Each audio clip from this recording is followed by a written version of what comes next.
Good morning, Faith family. Let's stand together as we bring praises to our Savior this morning.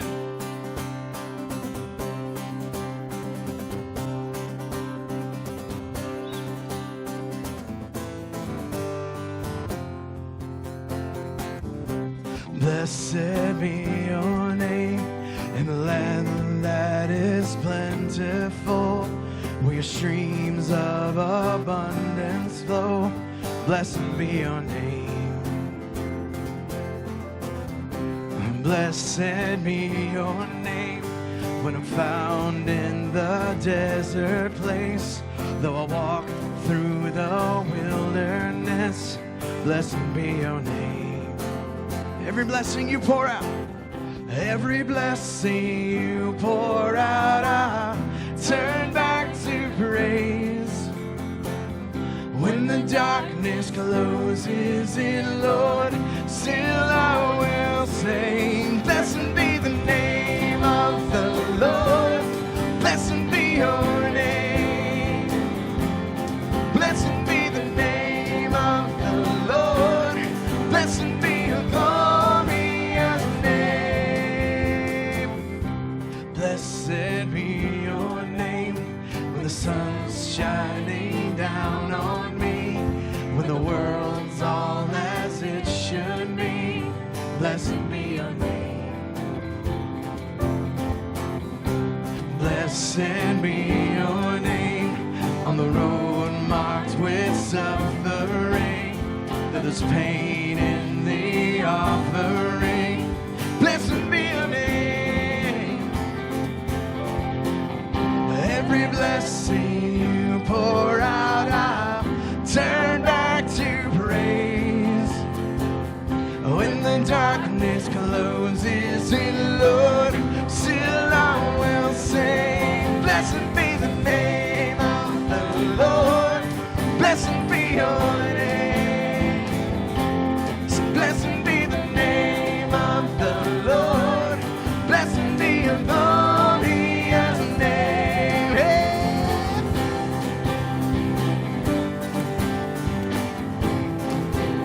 Here we go. You give and take away. You give and take away. My heart will choose to say, blessed be your name. You give and take away. You give and take away. My heart will choose to say, blessed be your name. Blessed be your name. All right.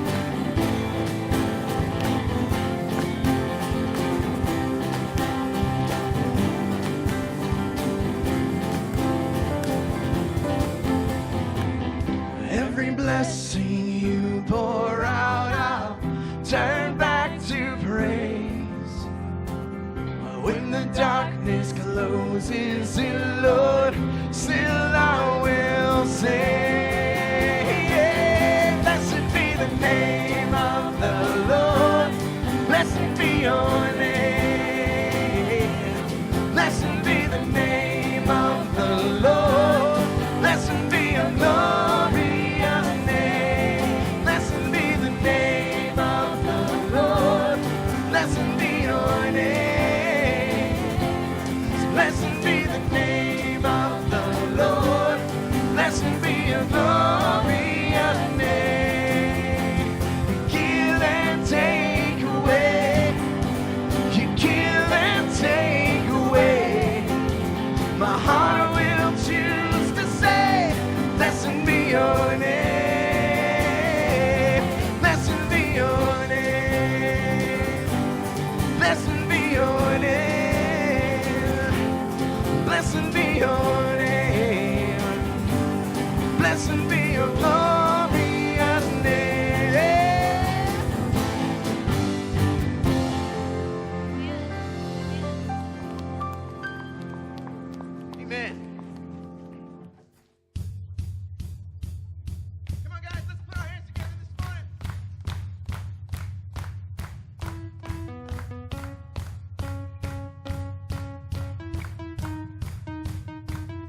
was lost with a broken heart.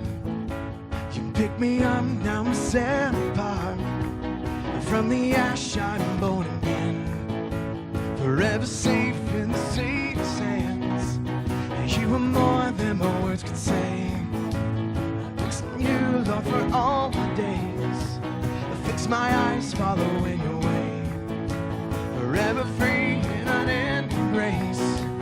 'Cause you are my freedom. Lift you higher, lift you higher. Your love, your love, your love, never ending. Oh, oh, oh. You are alive in us. Nothing can take your place. You are all we need. Your love has set us free. Oh, oh, oh.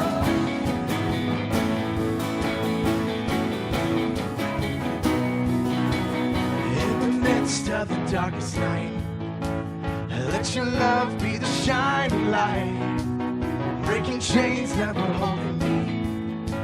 You sent your son down and set me free, and everything of this world will fade.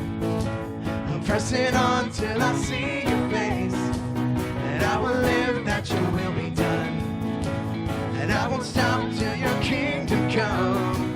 'Cause you are my freedom. We lift you higher, lift you higher. Your love, your love, your love, never ending. Oh, oh, oh. You are alive in us.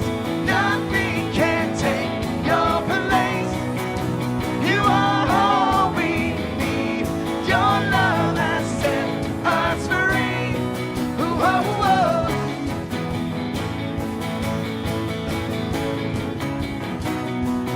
Whoa, whoa.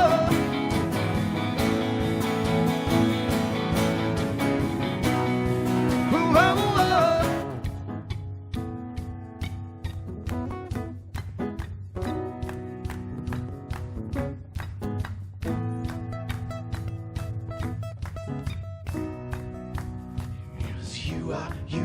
You are my freedom. We lift you higher. Yeah. You are my freedom. We lift you higher, lift you higher. Your love, your love, your love, never ending. Oh, oh, oh. You are alive in us.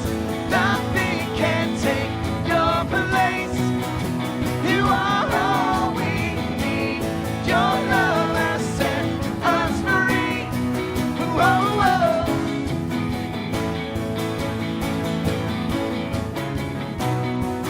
Whoa, whoa.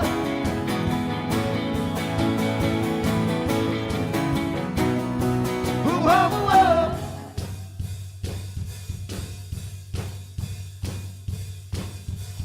Whoa, whoa.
I'd rather be than here in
place I would rather be. Here in your love, here in your love. So set a fire down in my soul that I can't contain, that I can't control.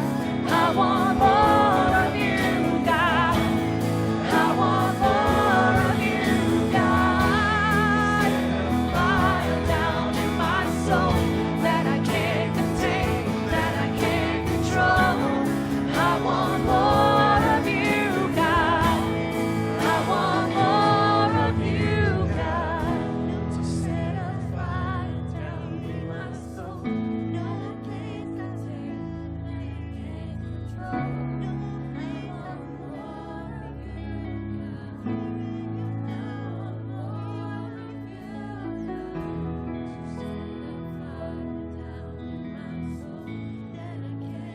Fire, God.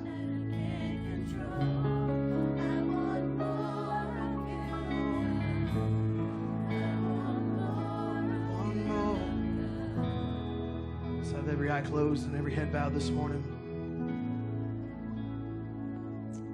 God, we're just so thankful to be in your presence this morning. There's no better place. We seek more of you, to know your ways, to know your heart, to be a people that shine for you. This past week, we gathered together as family and as friends for a day of thanks. But as believers in Christ, ours should be a life of thanks for the great mercy that you have given us, that you would send your Son to live a life that would teach us your ways, that he would go to die and conquer death, that we might be reconciled to you and given a new family. And that is why we are thankful this morning, because you have called us out, you've reached down, you've rescued us, given us a new family, your family, God. For that, we will never stop thanking you. We will never stop loving you and praising you. And it is your name that we gather this morning. Let's sing praises. Bless your name. All God's people say, amen. Amen. Have a seat.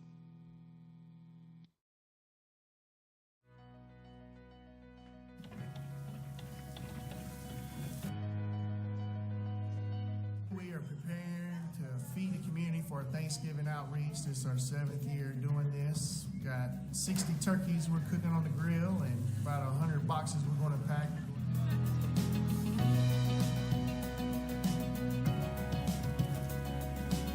And it's our prayer that these boxes won't just meet a physical need of hunger. It's our prayer that it's going to point to Jesus, that people are going to want to know why a church would come out on Thanksgiving morning and deliver a food box to them.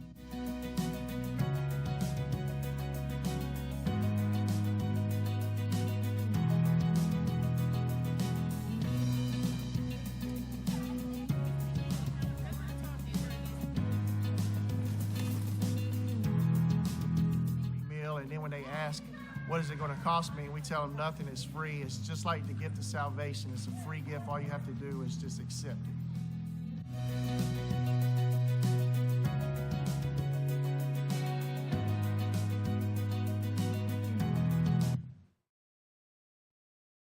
Hey, that is part of our mission here at Liberty, is to help you discover the joy of ministry. So thank you so much for all of you who participated in our annual Thanksgiving outreach. Special word of gratitude to Bud Davis and Loretta Wilson, who helped lead the charge, and their team that contributed so much to help make that project happen. Could we give them a hand of applause for their leadership? Yep.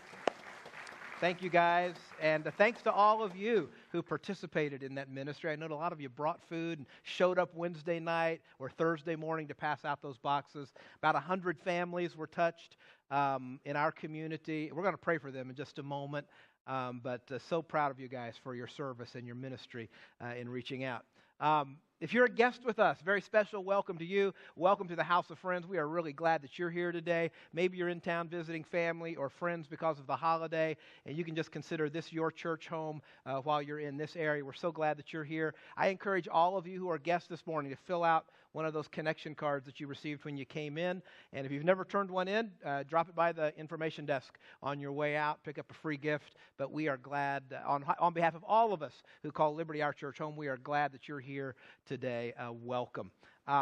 So let's continue worshiping this morning through giving. I'll invite our offering team to come on up. And what I want us to do is just to bow our heads, and we want to pray for those families that were touched this weekend through the Thanksgiving outreach. Because the Bible says, Jesus said in Matthew chapter 5, that we should let our light shine before men so that they will see our good deeds and glorify our Father in heaven. And so we want to pray that ministry will continue, and that Thanksgiving box, that meal that we provided to the needy family in our community, it wouldn't just stop there, but seeds would be planted in their hearts and lives, that those families, if they don't know Christ already, would see the love of God for them and turn to Him for salvation. And we believe that can happen. So let's just pray the ministry will continue this morning in those 100 families that were touched in our community. All right, let's pray together. Gracious Heavenly Father, we do thank you for including us in your ministry. There is great joy in serving you. And Father, I pray that our church would catch that vision every day that we live. Whether it's in our community, at work, at school, around the world, that we would see ourselves as your hands and your feet to reach out and make a difference for your glory. Father, I pray this morning for each one of the families that were touched this weekend by the Thanksgiving outreach. Each family that received a box, I pray that they would see that box for what it is. Not just a meal, not just a once in a lifetime Thanksgiving turkey, but Father, much more than that, that they would see it as your love reaching out to them. I pray that through the gospel that was presented, through the New Testament that was given, through just the act of kindness, that these families would come to know your Son, Jesus Christ, and that you would use this church as a witness for Christ in this community. We pray that in the precious name of your Son, Jesus. Amen.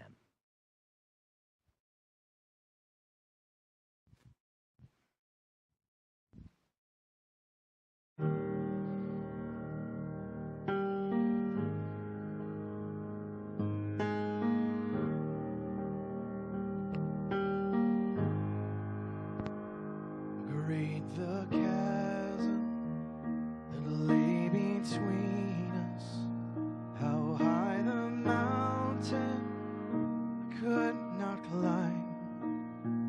In desperation, I turned to heaven, spoke your name into the night.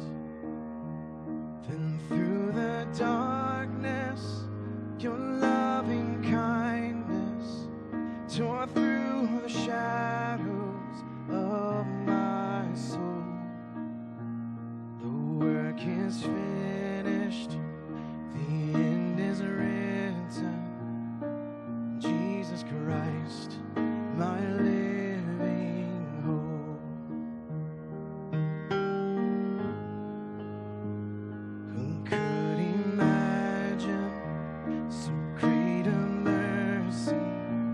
What heart could fathom such boundless grace? The God of ages stepped down from glory to wear my sin and bear my shame. The cross has spoken, I am forgiven. The King of Kings calls me his own. Beautiful Savior, I'm yours forever.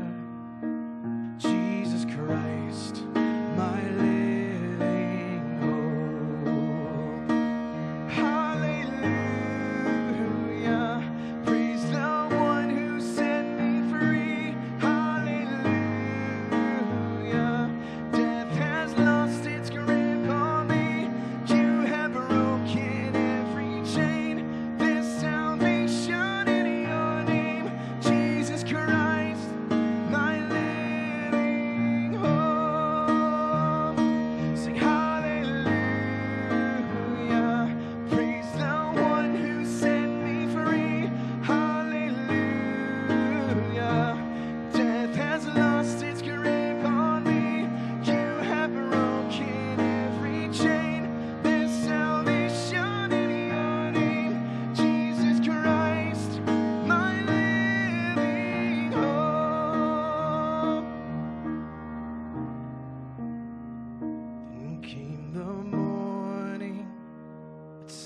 the promise, your buried body began to breathe. Out of the silence, the roaring lion declared the grave has no claim on me. Then came the morning that sealed the promise. Your buried body began to breathe. Out of the silence, the roaring lion declared the grave has no claim on me. Jesus, yours is the victory.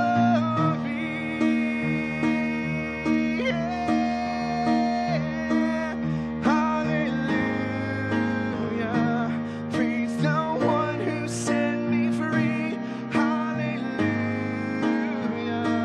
Death has lost its grip on me. You have broken every chain. There's salvation in your name, Jesus Christ, my living hope. Hallelujah. Praise the one who set me free. Hallelujah. Death has lost its grip on me. You have broken every chain. There's salvation in your name, Jesus Christ, my living hope. Jesus Christ, my living hope. God, you are my living hope.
All right, well, this morning we are wrapping up our 8-week series from the New Testament book of Philippians. We're looking at Philippians chapter 4 today. If you want to follow along in a copy of the scriptures, you can do that, or we'll get most of the verses up on the screen behind me. But the last passage, 8-week series, the last passage that we're looking at in Philippians today, I think it's appropriate for a Thanksgiving weekend sermon because we're going to learn actually today about how to overcome one of the great obstacles to gratitude in our lives. It's actually a spiritual disease which affects most of us at one time or another, and in many ways it is the opposite of thankfulness and gratitude. So let's talk about it for a moment. Let me describe some of the symptoms of this spiritual disease so that you can discern whether or not you have been infected with it. All right? A man who has this disease has been known to walk into his garage and see in his garage a car that's just a couple of years old. It runs perfectly fine. It has been a dependable mode of transportation for a couple of years. Nothing wrong with it whatsoever. But he looks at this car and he says to himself, I think I need to trade this old thing in on a newer model. A woman who has this disease has been known to walk into her closet, so that she is literally surrounded by clothes, but she looks around and thinks to herself, this is terrible. I have nothing to wear. A person with this disease might look in the mirror and never like what they see. And they say to themselves, how did I get the worst physical traits of both of my parents? You may have this disease if you tend to compare your spouse or your house or your job or your kids or your situation in life with other people and wonder to yourself, why does it seem like everybody else got a better deal than me? Well, I don't know if any of these symptoms describe your condition, but if they do, then you may have the spiritual disease known as discontentment. Discontentment. It is an uneasiness, a restlessness that I always have to have something different. I always have to have something better. I always have to have something more. I'm discontent. Well, for 8 weeks now, we've been in this series called Joyful Journey, right? And we've been all learning together as a faith family that while this life is far from perfect, and God promises us perfect joy in heaven, but we don't have to wait till we get there to experience some joy in our lives through Christ. God has the ability to make your earthly journey a joyful journey if you'll live for Him. But the disease of discontentment leaves little room for that joy. Because if you're infected with it, you will always be longing for what you don't have instead of being thankful for what you do have. And none of us are exempt from those feelings. But here's the good news. Okay, there is a cure for discontentment in your life and in mine. And our passage today shows us how we can overcome it. All right, Philippians chapter 4, last of 8 sermons in this series. We're wrapping it up this morning. Some of you might be here today and you're visiting with family or friends, so you're just coming in on the tail end of this series. That's okay because this message, it stands alone. But there are a couple of points of background that might prove helpful in your understanding of it. And if you've been here the last 7 weeks, then this will just be a good review for you. But the Apostle Paul started this church in Philippi. And he was in Macedonia on one of his missionary journeys, and we talked about it through a series of supernatural encounters. Paul plants this church with God's help in Philippi. And now he's writing back to this church about 10 years later. But over the years, he's stayed in touch with these people. They have supported him financially, materially. They've prayed for Paul. And so he's writing this letter back to them about 10 years later. He's writing this letter back just to give them an update on his situation and to thank them for a gift, a material gift that they had sent to help his ministry. But Paul is writing this letter from Rome in prison, where he has been incarcerated for preaching the gospel.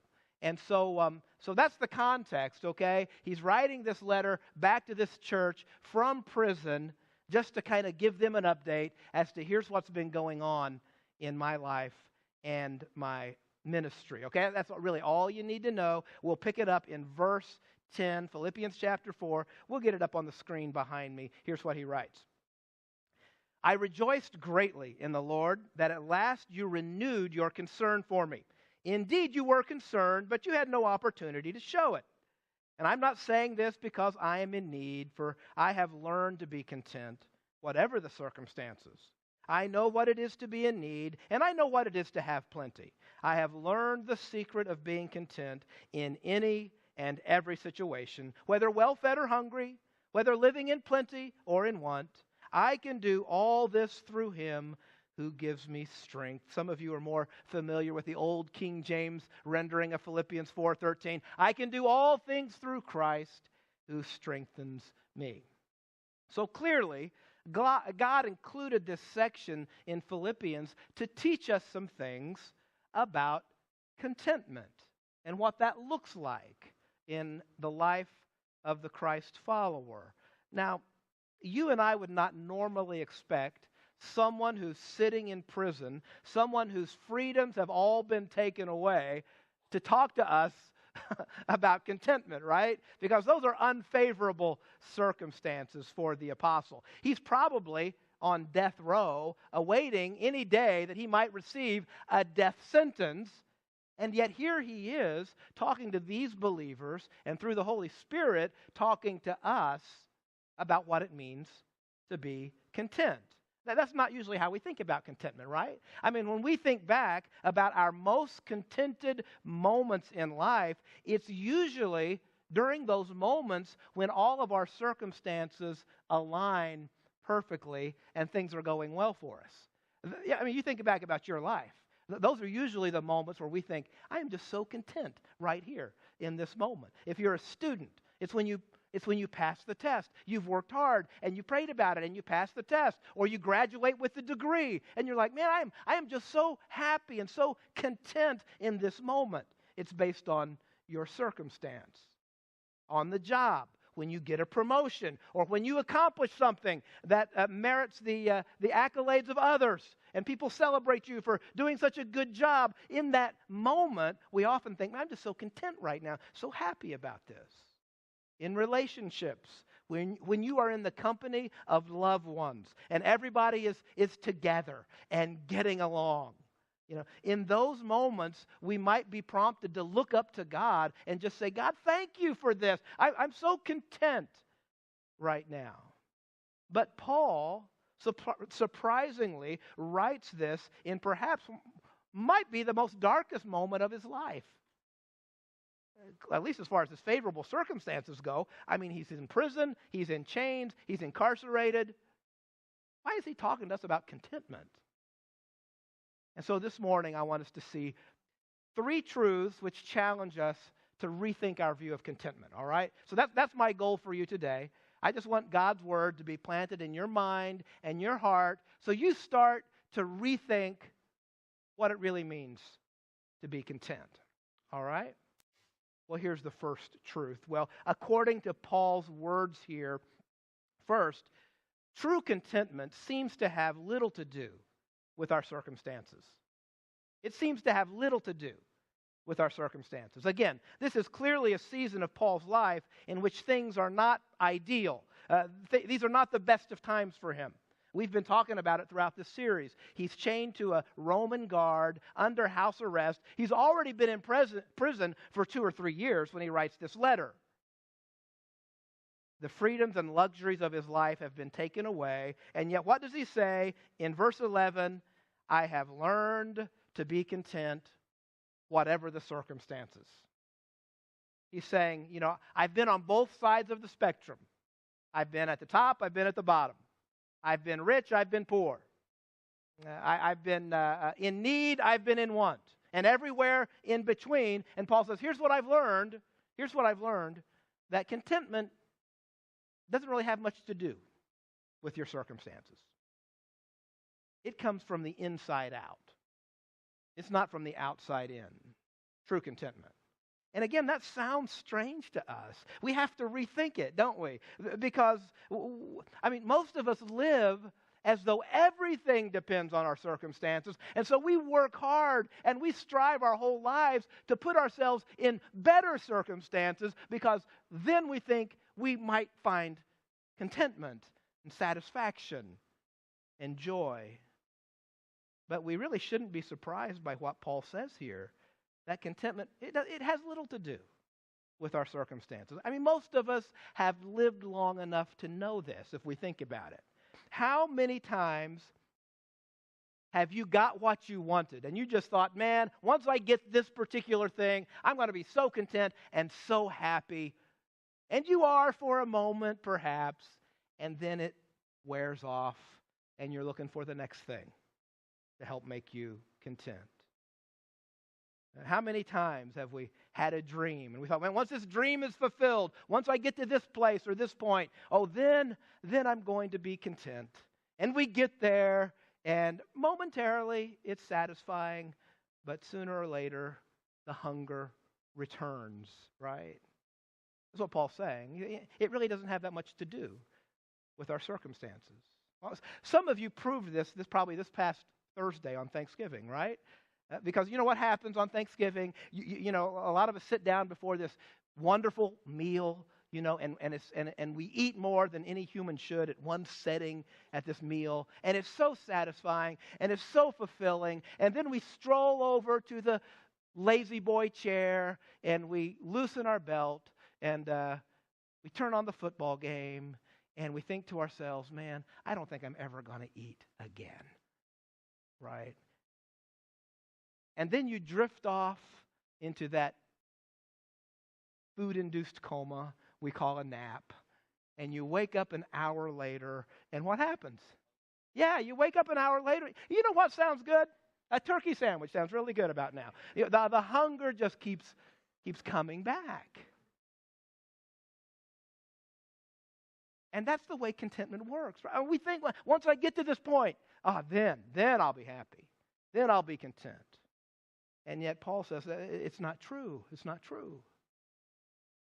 Your contentment really doesn't have that much to do with the circumstances of your life. There was a movie out I remember watching back in the 90s called Cool Runnings. Any of you ever see that movie called Cool? Yeah, all right, yeah. Back in the, it was based on a true story, actually, of the very first Jamaican bobsled team to go to the Winter Olympics. And if you saw the movie, then you kind of know the story. This team, this Jamaican bobsled team, got a former USA gold medalist to be their coach. And of course, they thought this was a wonderful thing. We've got this guy who won a gold medal in bobsledding to be our coach. But during the course of the movie, the team discovers that this coach has a deep, dark secret. Actually, he did win a gold medal in the Winter Olympics, but the next Olympics, he was caught cheating to win another gold medal. He was like putting weights on the sled at the front of the sled to make it go faster. And so he was caught and brought disgrace upon himself and the whole Team USA of bobsledding. It's based on a true story. But there's that one poignant moment in the movie when the Jamaican bobsledders are talking to him and they're like, why did you do that? I mean, you had already won a gold medal. What caused you to cheat to try to win another gold medal? And he had a great response to their question. He said to them, I can't explain, but I won that one gold medal. I just felt like I had to win another gold medal, and I'd do whatever it took to win another gold medal.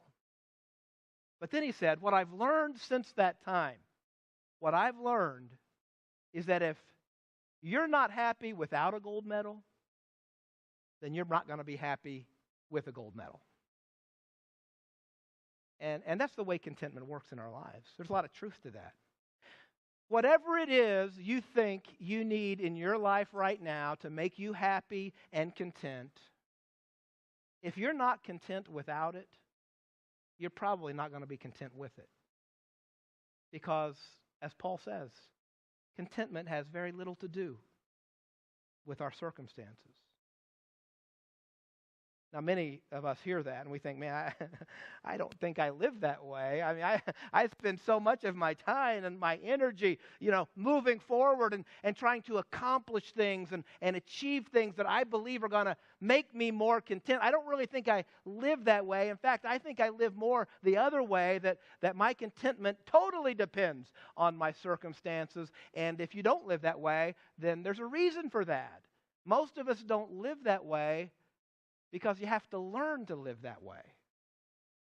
And that's the next point from the passage. Contentment has to be learned. It's not automatic. Paul makes it pretty clear that he didn't just wake up one morning a totally contented person, right? God did not just grant Paul contentment as a gift. Twice in the passage, verse 11 and verse 12, he says, I've had to learn it. I've learned it. It's not automatic. And here's what I want us to see. God is most glorified when we struggle through the process of being weaned from our dependence upon earthly things. We learn to be content. We learn to accept that we will not always get what we want. Not everything always goes our way. We learn to be content when we learn to deal with loss and having things taken away from us. That's how Paul learned it. That's how you'll learn it. That's how I learn it. It's not automatic. We learn to be content when we suffer disappointment and loss. And now make no mistake, Paul preferred freedom over imprisonment, right? I mean, I think he probably prayed to get out of prison, don't you? I mean, Paul, I'm sure, preferred being well-fed over being hungry. He preferred living in plenty over living in want. But it was part of God's plan to take those things away from him through a process that would teach Paul to find his joy and his contentment in Christ and not in everything else. Learning contentment is not unlike when a child is weaned from his mother's milk. And many of you moms have been through this, and you know that weaning is not a popular process for small children, right? Children rarely volunteer for it because they just don't want to give up something that makes them so comfortable and meets their needs in such a tender, important way. For what seems like the longest time, the baby, whenever he is hungry, he cries, and his mother knows exactly what to do to console him. But then the time comes when the baby must learn to take a bottle. And so what does the baby do? The baby resists it, right? The baby will cry, and the baby will throw a fit, and he'll lift up his little arms, and it's like he looks at his mom thinking, what happened to you? You used to be so nice. You used to love me and nurture me, and now you're pushing me away. He doesn't understand. Now, sometimes it's harder on the mom, I think, than it is the baby to go through that weaning process. But the mother knows that unless she weans her child, he will never grow up. He will never learn to sit at the table with his brothers and sisters and eat like everybody else. And she also knows this. She knows that the time will come when the child will no longer beg for what he once thought was indispensable.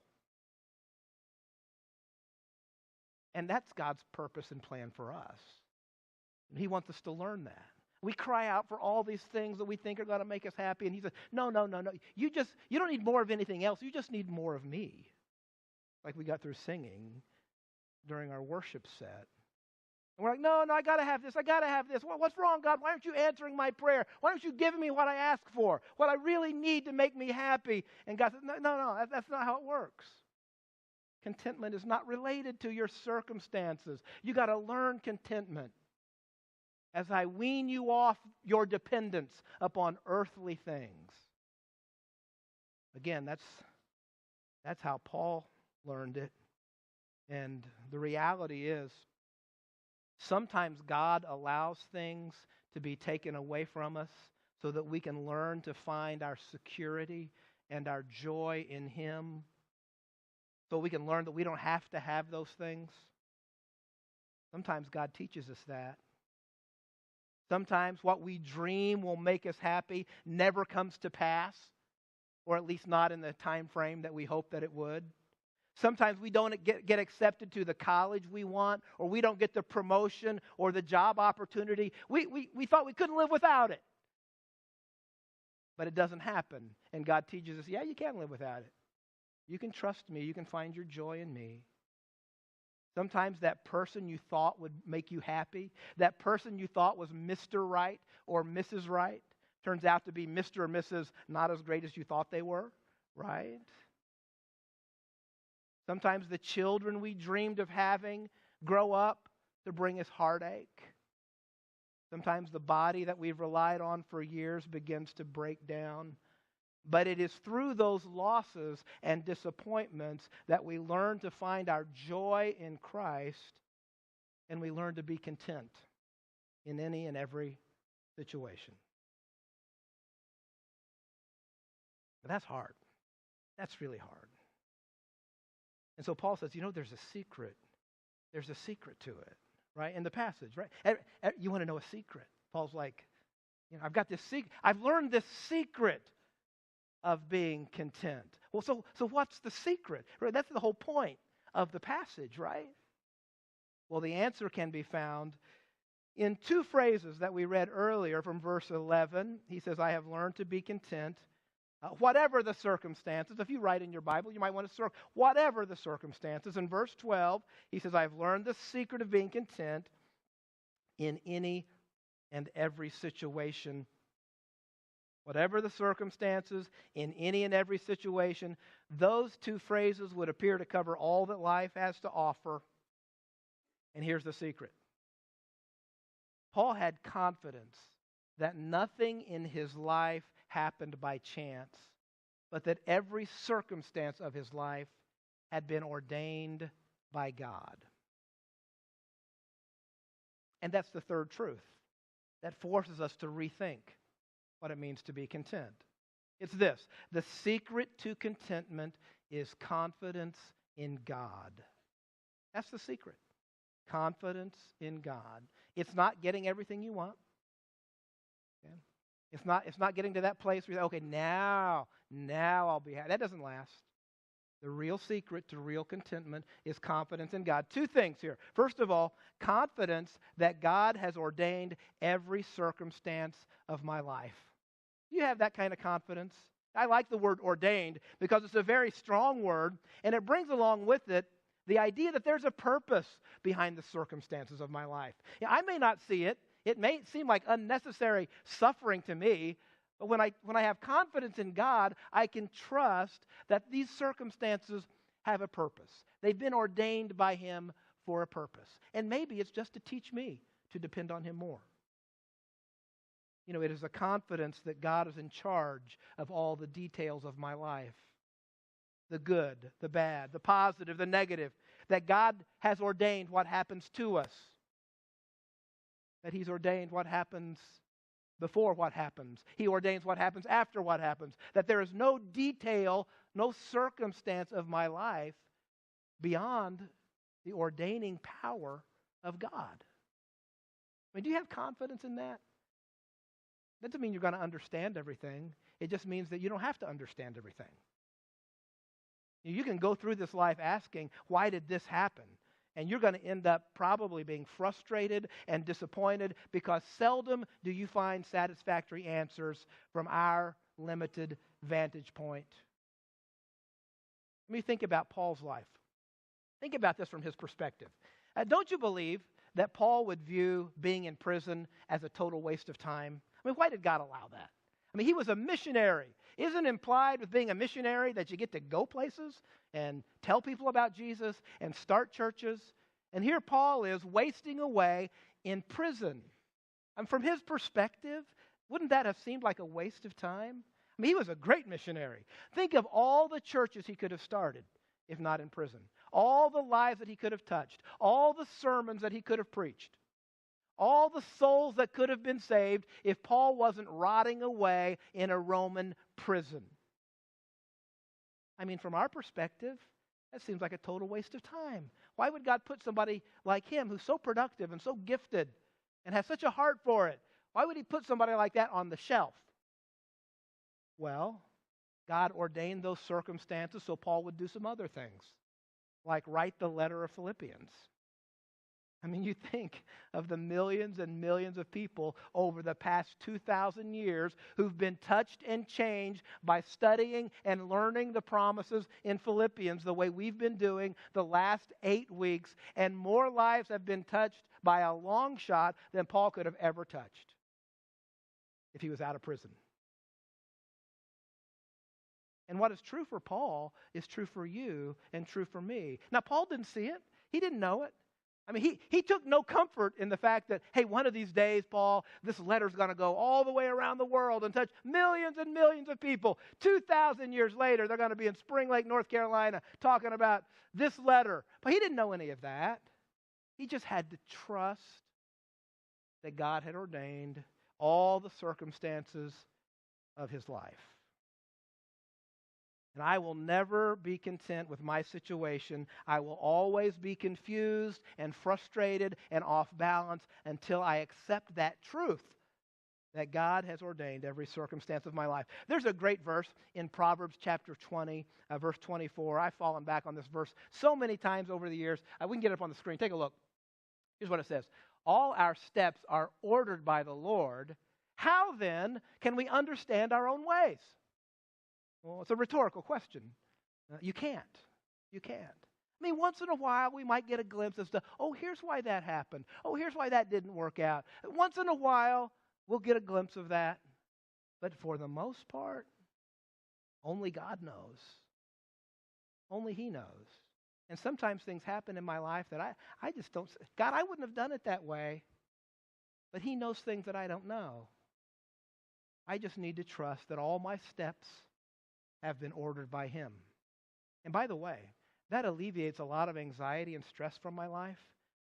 You know, for the control freaks in the house, okay? You can resign as general manager of the universe for just a little while and let God do His thing, right? I don't have to manipulate my circumstances to make them turn out favorably for me if I really have confidence that all my steps are ordered by the Lord. Say, Pastor, no, you don't understand, Pastor. You know, I've got some major disappointments going on in my life right now. Even if I had the confidence that God ordained them, I just don't think I'm ever going to learn to be content in my current situation. And the good news is that's exactly where God hoped you would be. So you would learn to not rely on yourself, but learn to rely on Him. That's the second part of this. Confidence, not only that God has ordained every circumstance of my life, but confidence that God will provide His strength for every circumstance and every situation. Look at verse 12. So again, he says, I know what it is to be in need. I know what it is to have plenty. I've learned the secret of being content in any and every situation, whether well-fed or hungry, whether living in plenty or in want. And here's the promise. I can do all this through Him who gives me strength. Sometimes the reason we suffer disappointment and loss in our lives is so we'll learn not to rely on our own strength, but to turn to God and allow Him to infuse us with the strength of Christ so that we can do all these things. We can learn to depend on Him. We can learn to be content, whatever the circumstance, not through our own power, but through the power of Christ. And actually, that's what that promise means, Philippians 4:13. And during this series, we've had to kind of relearn some of the promises in Philippians because the temptation is to pull these verses out of their context and make them say things that they never really were meant to say. And so let's understand that promise in the context in which Paul shares it. He says, look, God's going to give you power to be content in your situation and in your circumstance. He's going to give you His power to do that because it's hard, especially when you're in jail, especially when your freedoms have been taken away, especially when you're separated from loved ones. It's hard. You don't have the strength. That's okay. God's going to give you His strength through Christ to manage it. And again, that's how that promise is to be applied to our lives. Sometimes you hear people quote that verse, and they try to make it mean something it was never intended to do. For example, I mean, let's say I decided, you know, I'm going to run a 4-minute mile. That's what I'm going to do. 2019, that's my resolution. I'm going to run a 4-minute mile. You know, I can do all things through Christ who strengthens me. Now, is that the right application of that promise? Well, wait a minute. What if I get a T-shirt that has Philippians 4:19 on it, and I wear that every day when I'm training? Okay, I'm gonna run a 4-minute mile because I can do all things through Christ who strengthens me. And some of you come to me and say, Pastor, you're never going to run a 4-minute mile. And I say, get behind me, Satan. I can do all things. I can do all things through Christ who strengthens me. Is that what that means? People use it that way. And I don't want to wreck anybody's theology on Thanksgiving weekend, or any weekend for that matter, but that's not what that promise is about. I mean, all the things that Paul's talking about in this context, you know, he's talking about the situations and the circumstances that come into our lives that are unfavorable, like his. And Paul says, I can handle all those things. I can still be content. I can still be joyful. I can still write a letter like Philippians. The major theme of it is what? Joy. Joy even in the midst of a Roman prison. I can do that through the power of Christ. So maybe I work hard and I train hard to run a 4-minute mile, and I don't make it. I fail at it. And I have to learn to be content with walking a 30-minute mile, which is more likely, okay, than the 4-minute mile. I have to learn to be content with that. That's okay. God can give me the power to do that. That's what he's saying. Now listen, there is nothing wrong with trying to better your circumstances. Hey, listen, if you do it for the glory of God, more power to you. That's a wonderful thing. Hey, set your heart to achieve things, and you can be driven. There's no sin in that, okay? Again, if you're doing it for the glory of God, you go for it. But God doesn't want you to think that somehow your circumstances are going to be so right that you're going to be content, because it doesn't come from the outside, it comes from the inside. There's nothing wrong with praying that God would change your circumstances. I have to believe Paul prayed that he would be released from prison. The church prayed. Actually, he was released from prison. We can read about that in the book of Acts. People were praying that Paul's circumstances would change, and they did. There's nothing wrong with that. God welcomes that. He encourages us to do that. But what God wants us to learn is to find our joy and our contentment in Him, and to trust in His power even when our situation is less than ideal and maybe not everything we think it should be. You can walk out of here today content, with no change in your circumstance or your situation, but you've changed your focus to finding your joy and your contentment in Christ rather than in other stuff. And that's the great privilege we have in following Jesus. Let me ask you to stand. I want to pray for you.